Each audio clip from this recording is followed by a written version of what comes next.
Hi ചങ്ങാതിമാരെ, ഇന്ന് കുട്ടനാടൻ island farmer എന്ന ചാനലിലേക്ക് എല്ലാവർക്കും സ്വാഗതം. ഇന്ന് ഞാൻ നിങ്ങളെ പരിചയപ്പെടുത്താൻ പോകുന്ന പാടവരമ്പത്ത് എങ്ങനെ ഭംഗിയായിട്ട് കുക്കുംബർ കൃഷി ചെയ്യാമെന്നുള്ളതാണ്. നമ്മളത് ആദ്യം അതിന് ഓരോ ഗ്ലാസ്സിൽ നമ്മൾ ഓരോ അരി വെച്ച് നമ്മൾ കുക്കുംബറിനെ ഇടുക. അതിനുശേഷം വരമ്പുകളിൽ ചാക്കുകളിലേക്ക് നമ്മൾ മണ്ണ്, ചാണകപ്പൊടി, കോഴിക്കാരം, വേപ്പും പിണ്ണാക്ക് ഇതെല്ലാം ചേർത്ത് മിശ്രം നമ്മൾ ചാക്കിൽ നിറച്ച് വരമ്പുകളിലേക്ക് നമ്മൾ വെച്ചു. ഏതാണ്ട് ഒരു 1.5 മീറ്റർ ഗ്യാപ്പിലാണ് ഓരോ പൈപ്പുകളും വെച്ച്. എന്നിട്ട് നമ്മൾ അതിൻ്റെ മേളിൽ ട്യൂബുകൾ വലിച്ചു വെള്ളം കൊടുക്കാനുള്ള സംവിധാനങ്ങൾ കൊടുത്തു. ഇതിപ്പോൾ 10 ദിവസമായ ഒരു വീഡിയോ ഭാഗമാണ് നമ്മളിപ്പോൾ കാണുന്നത്. അപ്പോൾ ഇതിനകത്ത് നല്ല രീതിയിൽ നമ്മൾ ഇതിന് കൃത്യമായിട്ട് വെള്ളം മസ്റ്റാണ്. നല്ല രീതിയിൽ വെള്ളം കിട്ടിയെങ്കിൽ മാത്രമേ ഈ ചെടി വളരത്തുള്ളൂ. വെള്ളം ഇല്ലാത്തൊരു സമയം വന്നാൽ ഇത് വാടിപ്പോകും. കുട്ടനാട്ടിൽ എന്ന് പറഞ്ഞാൽ നല്ല സൂര്യപ്രകാശമാണ്. അതായത് ഞാനിപ്പോൾ കൃഷി ചെയ്ത ഒരു ഡിസംബർ സമയത്താണ് സ്റ്റാർട്ട് ചെയ്തത്. ഇപ്പോൾ ഈ ഡ്രിപ്പ് ഇറിഗേഷൻ എല്ലാവരും തുള്ളിയായിട്ട് താഴോട്ട് കൊടുക്കാമല്ലെന്ന് വിചാരിക്കും. പക്ഷേ ഞാനത് ചെയ്തതെന്ന് വെച്ചാൽ ഈ വെള്ളം മേളിലോട്ട് കൊടുക്കും. ഇതിൻ്റെ ഇലകൾ വലുതാകുമ്പം ആ ഇലകളിൽ ഇടിച്ചിട്ട് വെള്ളം തീരോട്ട് വീഴാനുള്ളൊരു രീതിയിലാണ് ഞാനത് ചെയ്തത്. അപ്പോൾ അത് വളരെ വിജയമായിരുന്നു. പക്ഷേ ഇതിനൊരു പ്രശ്നം എന്താണെന്നറിയോ? നമ്മുടെ ഈ സാധാ കുക്കുംബറിന് അമിതമായിട്ട് ചാണകപ്പൊടി നമ്മൾ ഇതിൻ്റെ ചാക്കിൽ നമ്മൾ നിറച്ച് കഴിഞ്ഞാൽ ഈ കുക്കുംബർ കഴിക്കും. അത് നമ്മളത് ചെയ്തപ്പോഴത്തേക്കാണ് ഞാനത് മനസ്സിലാക്കിയൊരു കാര്യമാണ്. ചെയ്തു കഴിഞ്ഞപ്പോഴത്തേക്ക് നല്ല വലുപ്പത്തിൽ കുക്കുംബർ ഉണ്ടായിട്ട് അത് മാക്സിമം നമ്മൾ വിളവെടുക്കേണ്ടത് ഒരു 200 ഗ്രാമിന് മേളിലോട്ട് ഒരിക്കലും വെയിറ്റ് പോകല്ല.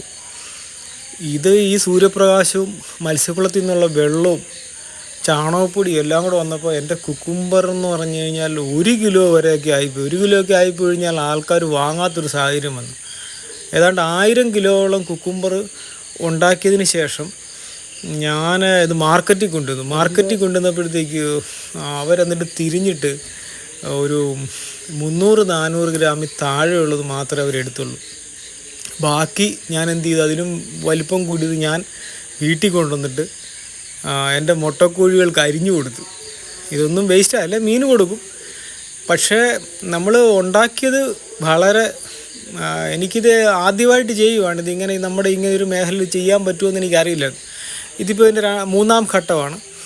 നമ്മൾ വെർട്ടിക്കലായിട്ടുള്ള പന്തലാണ് കൊടുത്തിരിക്കുന്നത്. അതായത് കുറ്റി നാട്ടിയിട്ട് വല വലിച്ചിട്ട് സൈഡിലോട്ട് നമ്മൾ പന്തലുകൾ കൊടുത്തു കഴിഞ്ഞപ്പോഴത്തേക്ക് അതിങ്ങനെ ചെരിഞ്ഞ് കയറാൻ തുടങ്ങി.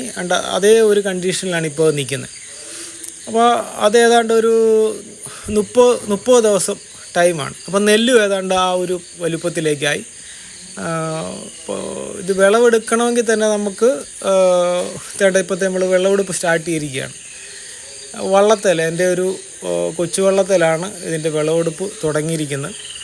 ആദ്യം ഞാനും എൻ്റെ മകനും കൂടെ ആദ്യമായിട്ട് ഞങ്ങൾ വിളവെടുപ്പ് തുടങ്ങുകയാണ്. അപ്പോൾ ഇത് വള്ളത്തെ നടന്നിങ്ങനെ വിളവെടുക്കുന്നു, തലക്കാതെ തന്നെ. അത് നമ്മൾ ആദ്യം കൃത്യസമയത്ത് എനിക്ക് വിളവെടുക്കാൻ സാധിച്ചു.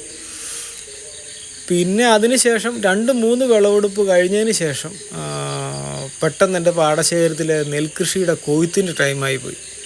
കൊയ്ത്തിൻ്റെ സമയം എന്ന് പറഞ്ഞു കഴിഞ്ഞാൽ നമ്മുടെ ഏറ്റവും ക്രിട്ടിക്കലായിട്ടൊരു ടൈമാണ്. അപ്പോൾ ഒരു 5-10 ദിവസം എനിക്കിതിനെ ശ്രദ്ധിക്കാൻ പറ്റിയില്ല. അപ്പം അങ്ങനെ ശ്രദ്ധിക്കാൻ പറ്റാതെ വന്നപ്പോഴത്തേക്ക് ഇത് ഓവറായിട്ട് അങ്ങ് വലുതായി കഴിഞ്ഞാൽ ഇങ്ങനെ ഒരു പ്രശ്നമുണ്ട്. ആരും ഇത് വാങ്ങാതെ വന്നു. പിന്നെ എനിക്കതിനകത്ത് കണ്ടമാനം വിളവുണ്ടായി. പക്ഷെ അത് വേണ്ട രീതിയിൽ മാർക്കറ്റ് ചെയ്ത് അത് മുതലെടുക്കാനായിട്ട് എനിക്ക് സാധിച്ചില്ല. എനിക്കിതിനകത്ത് പറ്റിപ്പോയതാണ്. അതുകൊണ്ട് തന്നെയാണ് ഇപ്പോൾ ഞാൻ നമ്മുടെ ഈ സാധാ സ്നോ വൈറ്റ് എന്ന് പറഞ്ഞൊരു വെറൈറ്റിയാണ് ഞാൻ ചെയ്തത്.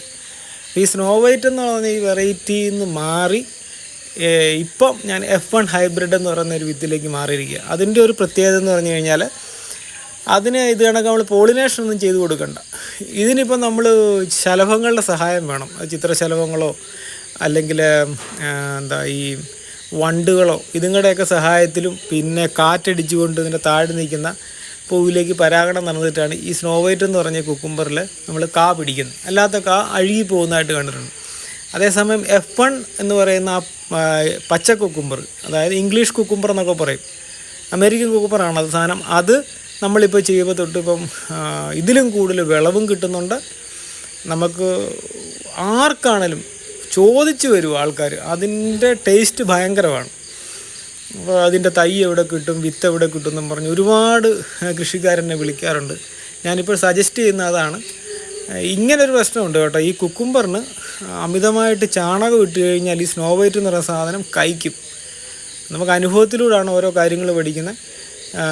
ഇത് ഞാൻ കരയ്ക്ക് ഒരു പരീക്ഷണാർത്ഥം ചെറിയ നമ്മുടെ സിമൻറ്റ് ചാക്കില്ലേ, സിമൻറ്റിൻ്റെ പകുതി ചാക്കിനകത്താണ് ചെയ്തത്. ഇതാണ് എൻ്റെ കുക്കുംബറിൻ്റെ വിളവെടുത്തതിൻ്റെ അവസാന ഘട്ടം. പക്ഷേ ഓവർ വലിപ്പമായിപ്പോയി. അപ്പോൾ അതിൽ നിന്ന് പിന്നെ ഒരു 300 ഗ്രാം ഉള്ളത് നോക്കി നമ്മൾ വിറ്റു. എനിവേ വളരെ പോസിറ്റീവാണ്. നമുക്ക് കുട്ടനാട്ടിൽ നല്ല രീതിയിലുണ്ടാവും.